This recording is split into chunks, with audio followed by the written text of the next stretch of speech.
Rest in peace, 370Z. You were short-lived. No kidding.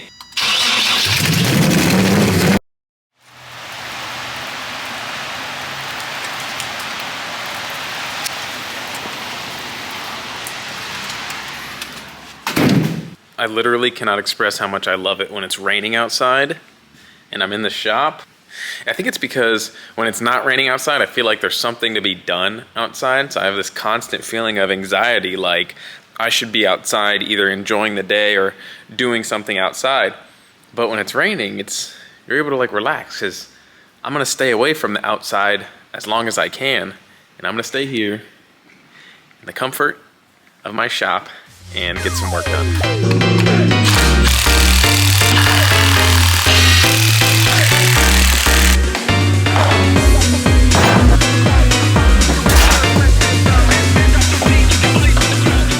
So I took a pattern off of the 240SX firewall and I was able to install the 240SX brake booster. Looking good. So this whole brake pedal assembly is from the 240SX, and then I just trimmed a little bit from the top right there, and it fits pretty good. And yeah, man, there's my brake. I think it's time to introduce you guys to the new car in my fleet. This is my Nissan 370Z. It's not really a part of the fleet because I'm actually just using it for parts. But I have a problem with keeping cars, especially cars that aren't running. Anyway, here it is. Had a little fender bender in the front. It's not too bad. It's a 370Z Vert. So you already know this one comes with the Nissan HR motor. It's a little bit faster than the DE motor, which is kind of cool.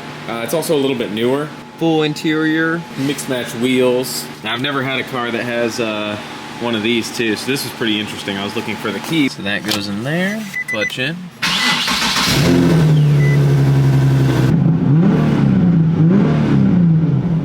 This is a pretty cool car. I like it a lot.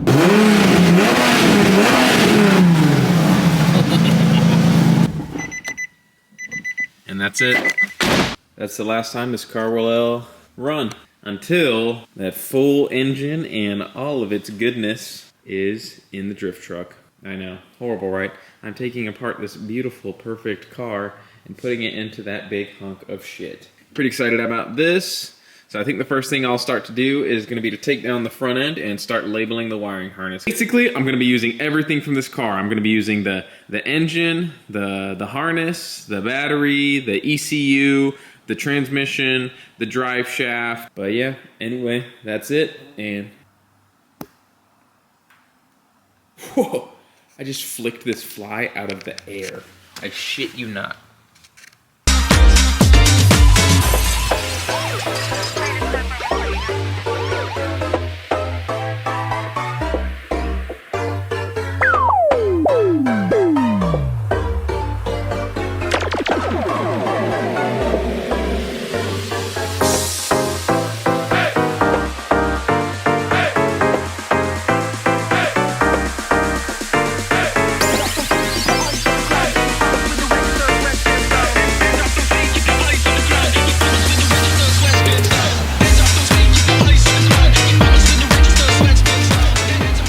Alright guys, as you can see, the motor is entirely out of the 370Z. Rest in peace, 370Z. You were short-lived. It was a great car while I had it.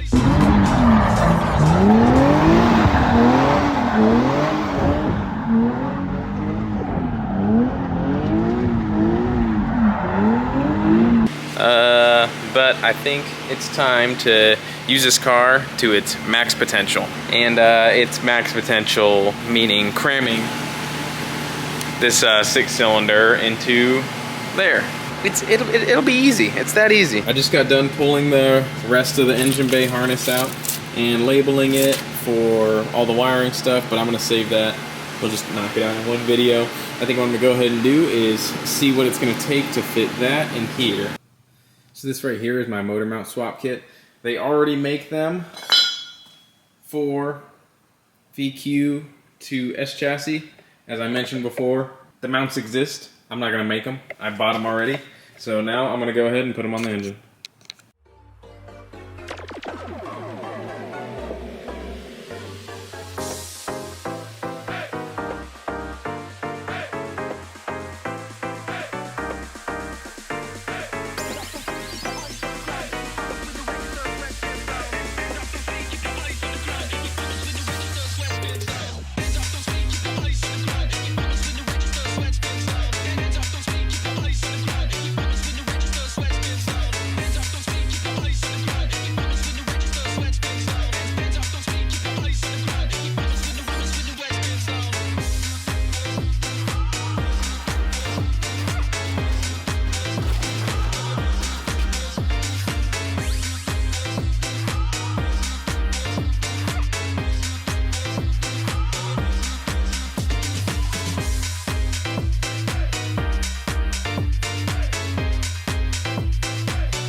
Swapping over the VQ35 or VQ37 VHR into a S chassis isn't as simple as motor mounts and done.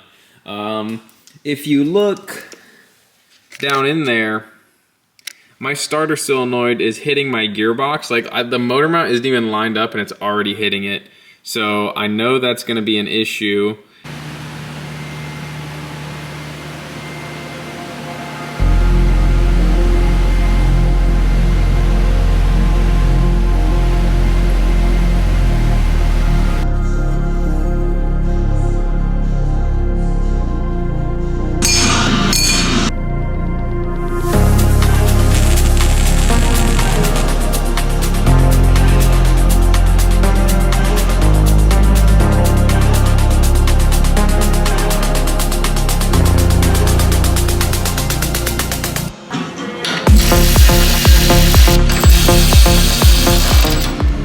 Boom, that is my new fuel cell installed. I love it. The only thing that sucks is the filler is kind of in the way of my dumbass crossbar that I did there. Literally not impossible to fill it up though. So hardly worried about that. Did some square tube, quick and dirty. That thing is not going anymore. It's all welded up. Basically, it's just gonna be running fuel lines under the car, making them all up over here, yada, yada, yada. I'm actually gonna be running hard lines with compression fittings because 1, I have hard lines, 2, I have compression fittings, and 3, I'll be able to save on hose. Oh my God. This thing is starting to look like it's gonna be driving soon. It's one of the few affordable fuel cells that come with the hanger, the filler, and the level sensor. Usually they have it all built into one or whatever, but it has 3 separate ones. I really like that. I like the design. I like the size. I'm super happy with it. So we're at the point in the build where there's no time for fucking around. We got the motor placed in. Still has some fitment, things I gotta work out, the firewall and the tranny tunnel, but all of that doesn't matter if it doesn't start. We're just gonna stick it in here, plug it in, and see if we can get the thing to turn on. Starting is another issue because I'm currently setting up the fuel. I have the fuel tank installed and I have to run lines and fittings and a regulator and wire up a pump and yada, yada, yada, all this stuff. But right now we're just gonna focus on all of the electrical stuff. Let me show you the progress so far. Everything is just thrown here. I have basically how it comes in the 370Z. I just have all the wires, and before I pulled them out, I labeled them so I know exactly what they go to, and everything is just thrown in there. Like I said, I'm plugging in everything. I'm plugging in even the amp for the radio. I'm plugging it all in, the airbag box. I don't, we need to make sure that this thing can run and I'm not missing anything before we move on.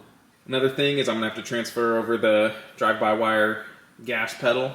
We're going to figure out a mounting situation because the header is currently taking place of the gas pedal. No good. No bueno. And here's the 370Z completely gutted. I mean, this thing got no mercy. I am taking it all. I'm taking the front subframe. I'm taking the rear subframe, the drive shaft. I'm taking every little bit and piece to make my car run. And here's the inside. Completely gutted.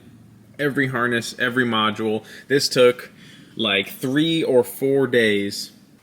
So the name of the game, get this Larry started. And I'm talking dirty and quick. So I'm basically just gonna go and start working this whole harness onto the car, just tie it up temporarily, and get it ready for its first start.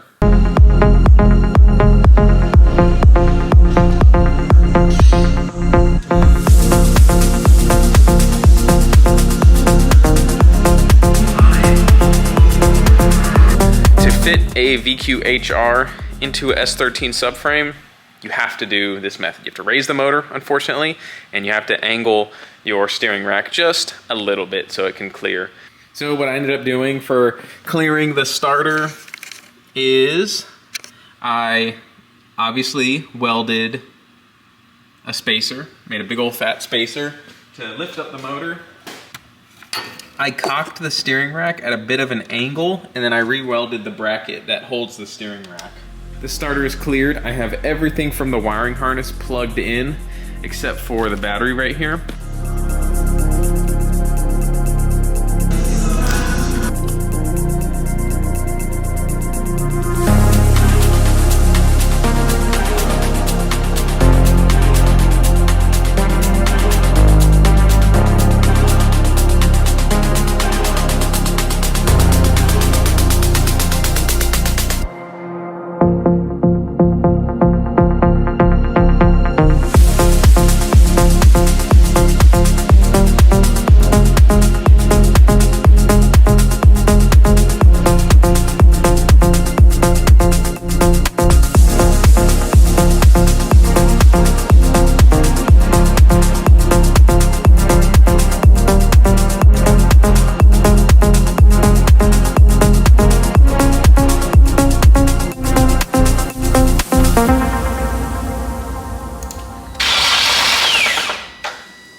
kidding.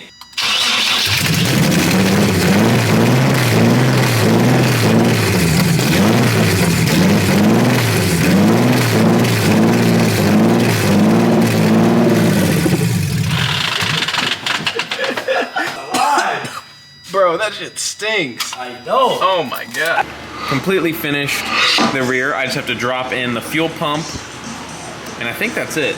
All those lines are done, as well as the filter being done.